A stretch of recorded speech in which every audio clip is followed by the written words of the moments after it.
দর্শনাবাসী প্রাণের দাবি সুন্দরবন ও চিত্রা এক্সপ্রেস এই ট্রেনটা স্টপেজের জন্য আন্দোলন করা হচ্ছে।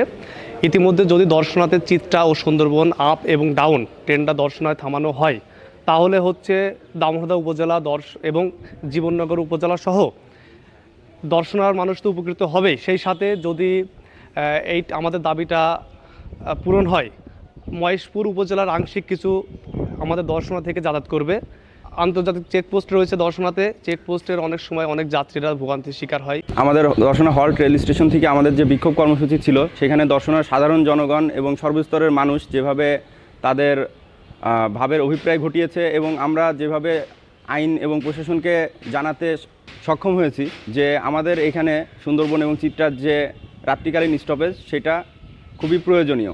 দক্ষিণ পশ্চিম অঞ্চলের দর্শনা একটা বড় শিল্প শহর। এখানে একটা বাংলাদেশ সরকারের ভারী শিল্প প্রতিষ্ঠান আছে। দর্শনা যদিও উপজেলা নয়, কিন্তু কোনো অংশেই জেলার থেকে কম নয়। এই জেলা থেকে প্রায় 100টা পরিবহন ঢাকার সাথে যাতায়াত করে। এখানে একটা ইমিগ্রেশন বর্ডার আছে, সেখান থেকে বাংলাদেশ এবং ভারতে যাত্রী পারাপার হয়। আমরা 2018 সাল থেকে এই ট্রেন স্টপেজের আন্দোলন করতেছি, কিন্তু আজও পর্যন্ত 2025 সালে আজও পর্যন্ত এই ট্রেনের কোনো স্টপেজ হয়নি। আমরা দীর্ঘদিন যাবৎ কাজ করছি এবং আন্দোলন করে যাচ্ছি, এর এখনও পরিপূর্ণ কোনো ফলাফল আমরা পাইনি। দীর্ঘদিন ধরে আশা দিয়ে আসছে যে হবে, এরপরেও কোনো রকম ফলপ্রসূ উদ্যোগ তাদের নিতে দেখিনি। যে সুন্দরবন যখন রাত্রে যায়, আমাদের এখানে মানে সম্ভবত 11:30টার দিকে, তখন এখানে দাঁড়ায় না। এখানে আন্তর্জাতিক চেকপোস্ট এবং ইমিগ্রেশন এবং কেরো কোম্পানি অবস্থিত, এখানে কাস্টমস অবস্থিত, বহু প্যাসেঞ্জার এখানে আসা যাওয়া করে। শুধু তাই না, বিভিন্ন জায়গা থেকে এখানে বর্ডার হয়ে ভারতে ট্রিটমেন্ট করতে যায়, যদি রাত্রে দাঁড়ায়। এবং বিশেষ করে দর্শনা সহ দর্শনা আশেপাশে যারা আছে, বিশেষ করে ব্যবসায়ীরা, তারা অনায়াসে তারা রাত্রে এই ট্রেনে সুন্দরবনে গিয়ে যেয়ে দিনমানে তারা মার্কেট করে আবার পুনরায় মানে বেনাপোলে 11:45 ফেরত আসতে পারে। কিন্তু এই সুন্দরবন না দাঁড়ানোর কারণে এটা আমাদের পক্ষে অনেক সমস্যার সৃষ্টি হচ্ছে।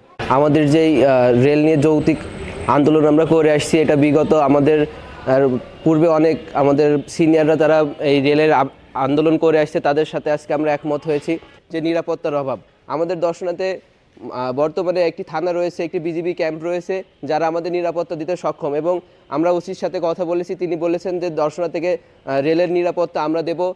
এর জন্য আমরা যৌক্তিক দাবি নিয়ে বারবার আন্দোলন করছি। স্টেশনে সুন্দরবন ট্রেনটি থামানোর লক্ষ্যে স্থানীয় জনসাধারণ বিভিন্ন কর্মসূচি সহ রেল অবরোধ সহ বিভিন্ন কর্মসূচি পালন করে আসছে। এটা স্থানীয় লোকের প্রাণের দাবি। এই প্রাণের দাবির প্রেক্ষিতে আমরাও মনে করি যে আসলে এটা যুক্তিযুক্ত, তাদের দাবিটা যুক্তিযুক্ত। এখানে আমার নজরে শুনতে পাচ্ছি যে নিরাপত্তাজনিত কারণে নাকি এটা একটা এলিবাই উপস্থাপন করা হচ্ছে।